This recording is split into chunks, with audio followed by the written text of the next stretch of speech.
All right, and welcome to another episode of Raul's World of Synths. I am Raul. This time around, we're going to be looking at the Doepfer module, the A156 dual quantizer. We're going to be talking a little bit about what the features of a quantizer are, and then more specifically, what these two quantizers here in front of you are going to do for you. And then at the end of this first segment, we're going to actually do a little bit of a demonstration. So, first important question to answer, what is a quantizer? Well, a quantizer takes in a voltage and converts it to distinct pitches.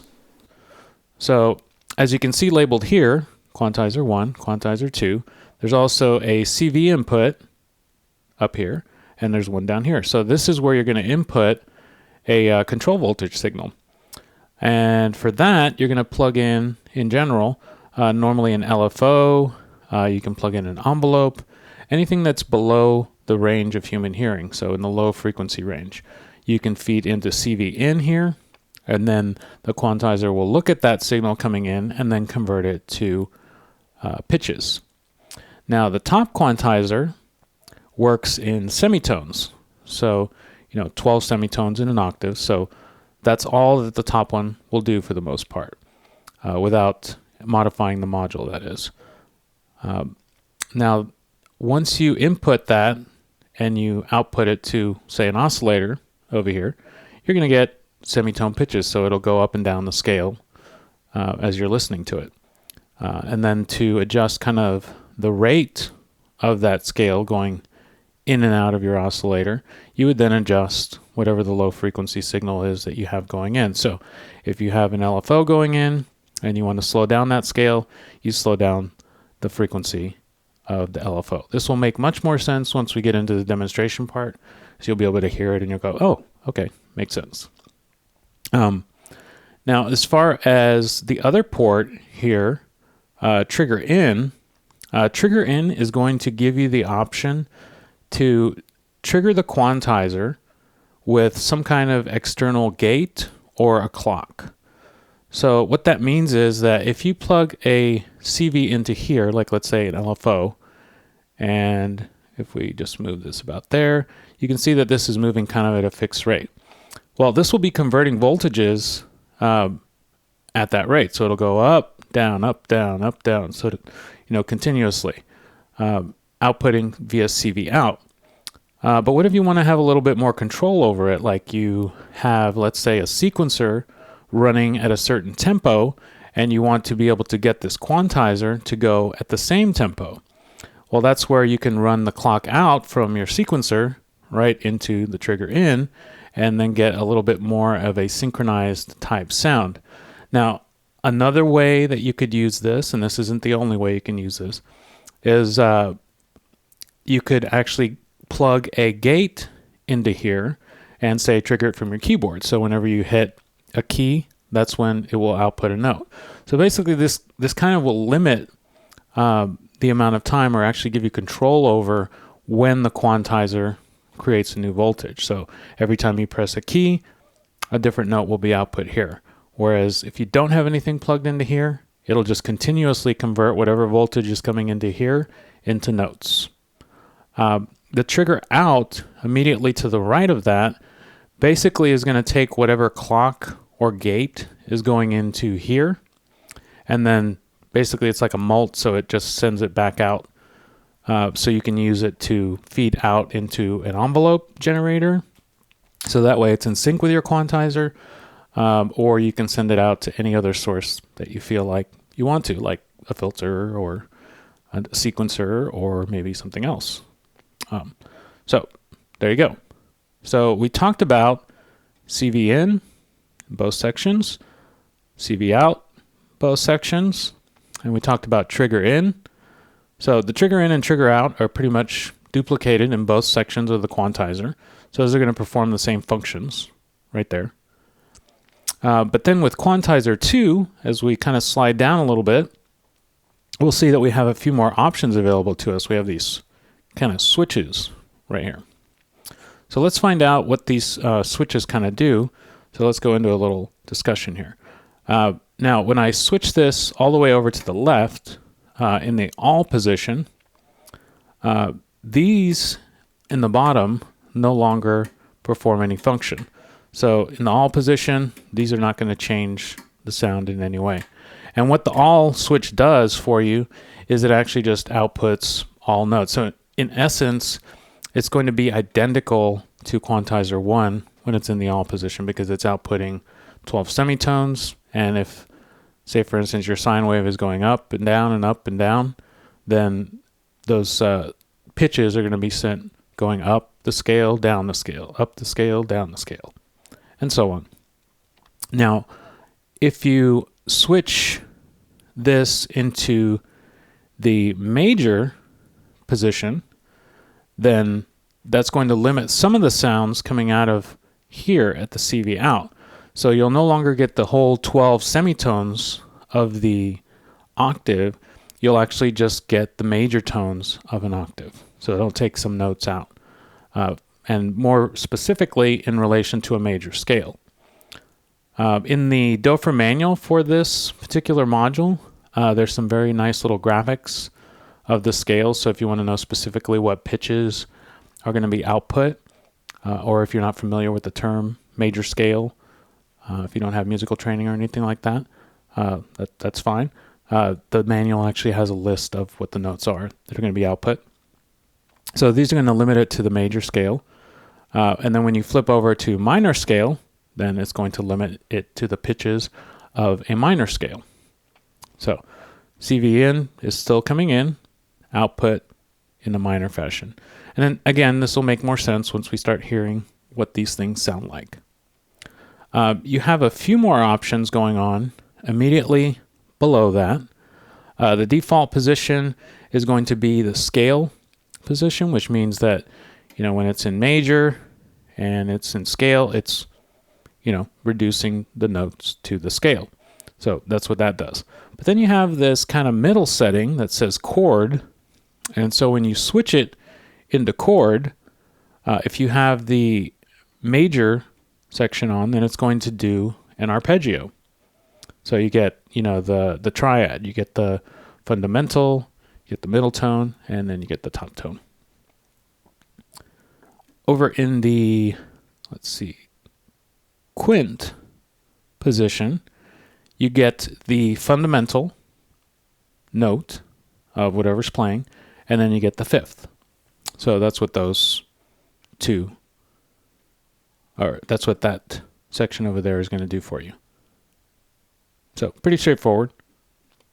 Now, immediately below that, you have this switch here, which is going to allow you to add a sixth or a flat seventh in the chord position. So if you're in the, let's say you're in the scale position, then for the most part, the seventh is not going to do much for you because it's already there.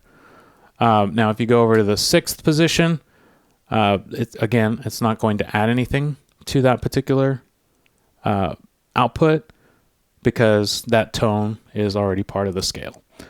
These two, for the most part, are only going to be useful, or mostly useful, in the chord position.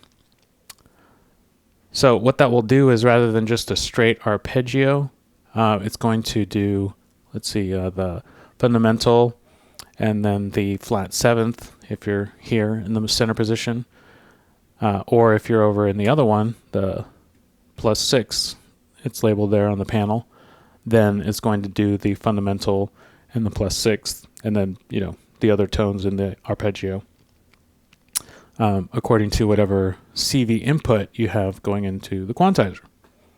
Okay, so that's kind of just a brief overview of these two sections here, and I know what you're thinking. You're going, wait, what about this one?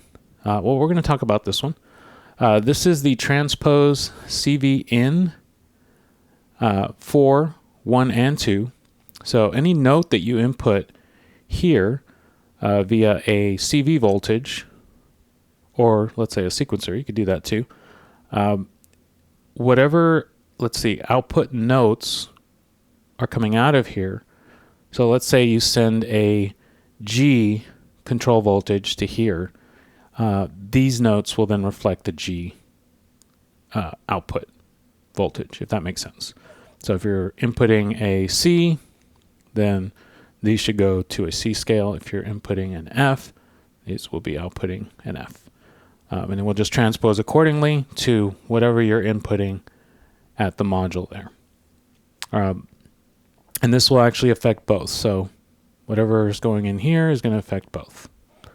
There's also a jumper setting. I might have briefly mentioned this in the beginning, that you can adjust on the module itself, on the inside, on the back, on the circuit board, that will allow you to run both quantizers with the same settings that these switches are in. So whereby right now the top one is just kind of continuous 12 semitones no matter what.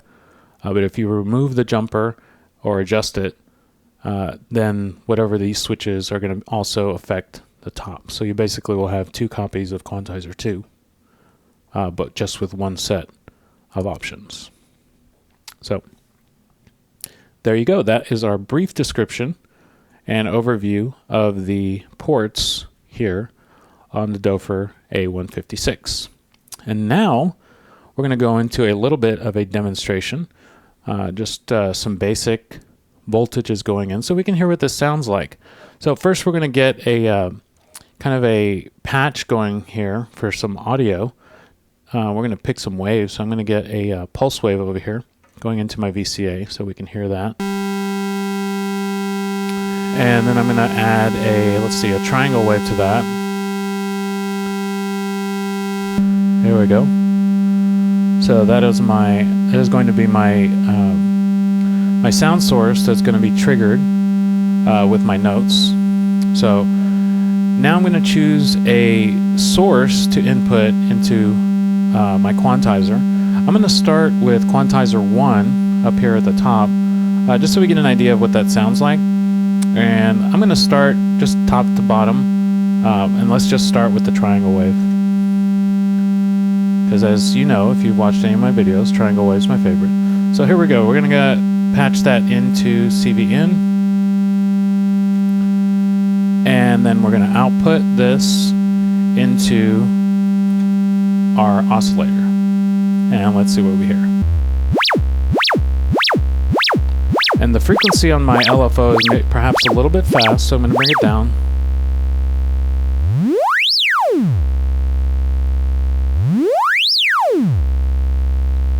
There we go.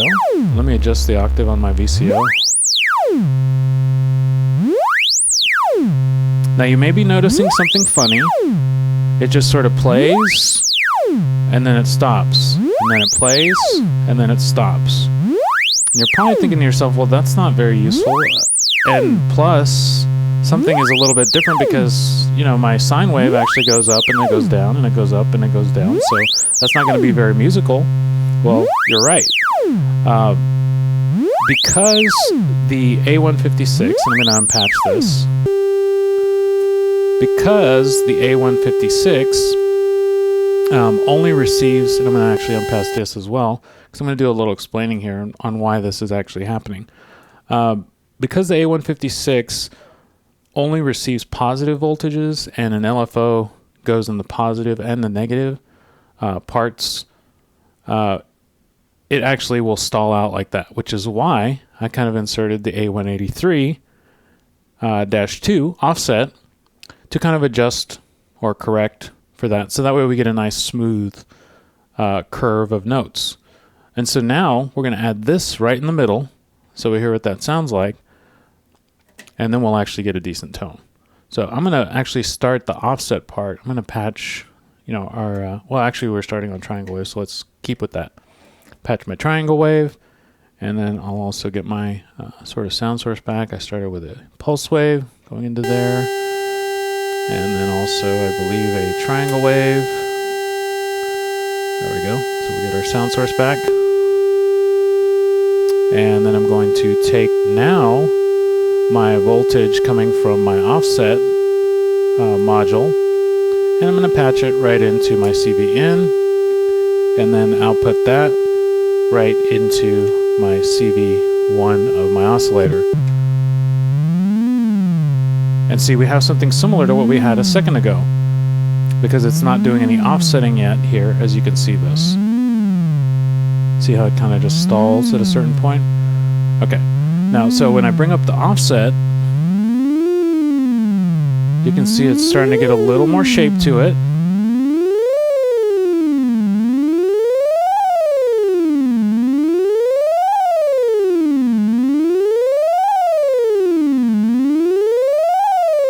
And that's actually not bad right there. I'm going to change the octave on my VCO.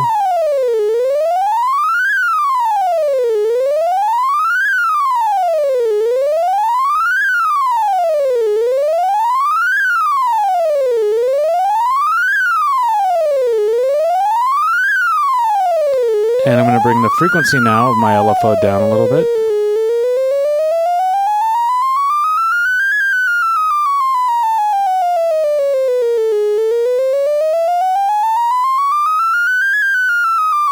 So now you can hear a little bit more of a smooth kind of what you wanted to hear coming out of your quantizer, rather than if you just patch your control voltage source straight into your quantizer. There's no offset.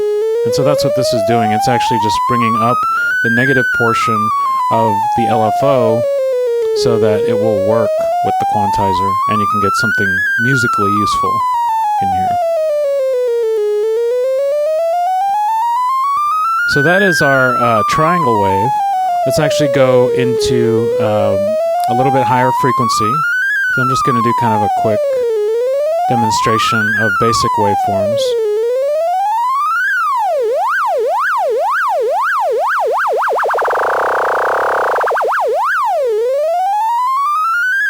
There you go. And then we're back down to a sort of a normal rate.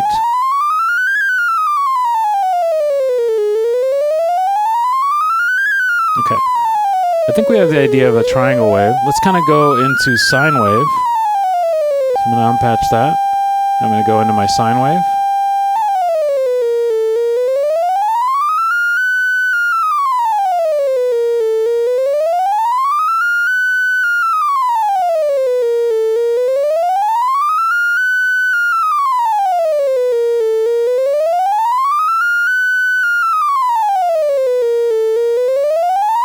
That's my sine wave. Let me bring it down a little bit, just so you can hear what it sounds like in the low range.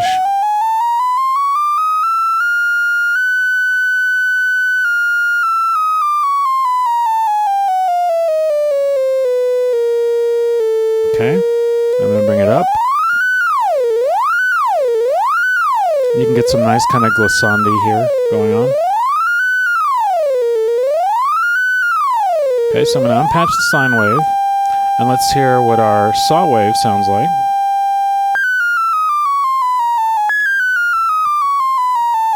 And you can hear there the approach at the top and then the descending fall of the wave.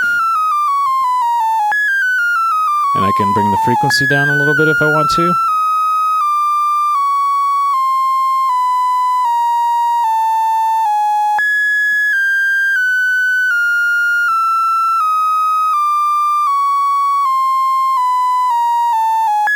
I'm going to bring it up.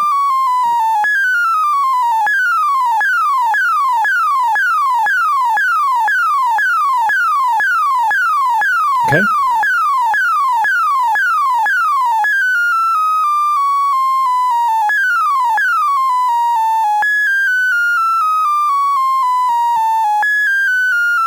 Okay.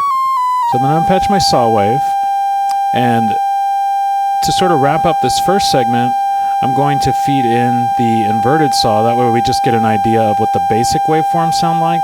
And then in the next segment, we'll kind of move into a few more little variations of that as well as kind of going into more of the other features of that module there, the 156.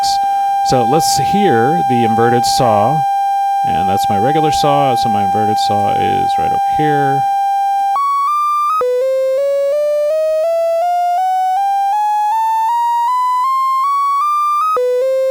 So So this is more kind of a staircase going up rather than the falling staircase. And I can adjust the frequency of this one.